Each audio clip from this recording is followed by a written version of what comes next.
in the 1600s as an alternative to high-maintenance marble flooring. It's made from small pieces of wood bonded together in a geometric pattern. The most common motif is squares, but it also comes in other patterns such as herringbone, lozenges, and triangles.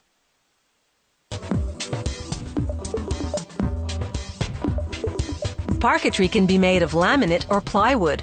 However, the best quality flooring is made from genuine wood such as oak, maple, or yellow birch. The factory first cuts the wood into planks, measuring 4 to 12 centimeters wide by about a meter long. A drum saw then cuts each plank into 6 blocks about 16 centimeters long, while an inspector discards any misshapen ones. The blocks then move through a planer, which shaves a fine layer off both sides. This reduces the blocks to a thickness of 2.2 centimeters and smooths the top and bottom surfaces. Next, the blocks run through a saw with 10 blades that slice them into strips, measuring 0.8 centimeters wide by 15.8 centimeters long.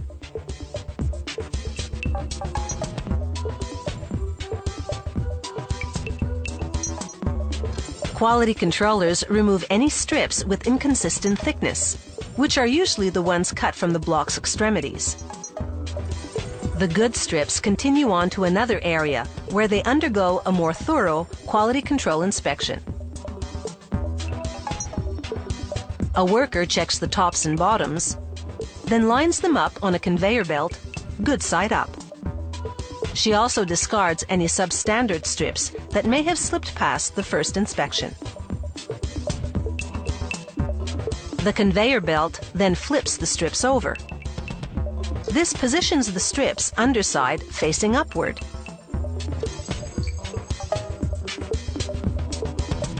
Saws then cut 2 parallel grooves through them.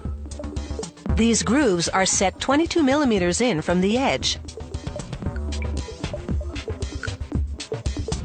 and are just deep enough to hold a thin aluminum wire that'll connect the strips together to form tiles. The next machine dispenses the parallel wires. A wheel pushes the wires deep inside their respective grooves. After every 7 strips, the machine cuts the wires and starts new ones. The 7 linked strips form a 15 centimeter square tile. An end matching machine now squares each tile so that the 4 corners are precisely 90 degrees. Then it carves tongues on 2 of the tile's edges and grooves into the other 2. 4 tile feeders then drop tiles into an assembly machine, which inserts the tongues into the grooves. The machine then applies hot glue, which bonds the 4 tiles into one larger tile, measuring 30 by 30 centimeters.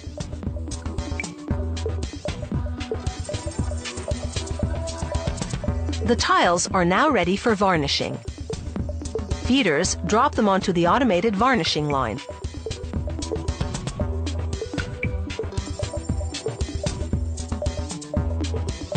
The tile surface gets a sanding.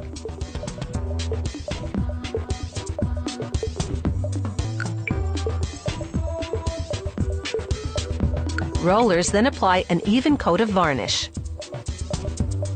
From there, the tiles immediately pass under ultraviolet light. This dries the varnish within a second. Then the process repeats 3 more times for a total of 4 coats of varnish. Workers then stack them in tens, at the same time doing a final inspection and discarding any tile that has a less than perfect finish. On the packaging line, each stack gets a label and clear plastic wrapping. An oven shrinks the plastic tightly around the tiles. Those 4 coats of varnish made this parquetry super durable, and because it's real wood, when the many years of wear do begin to show, you can simply refinish the floor to its original splendor.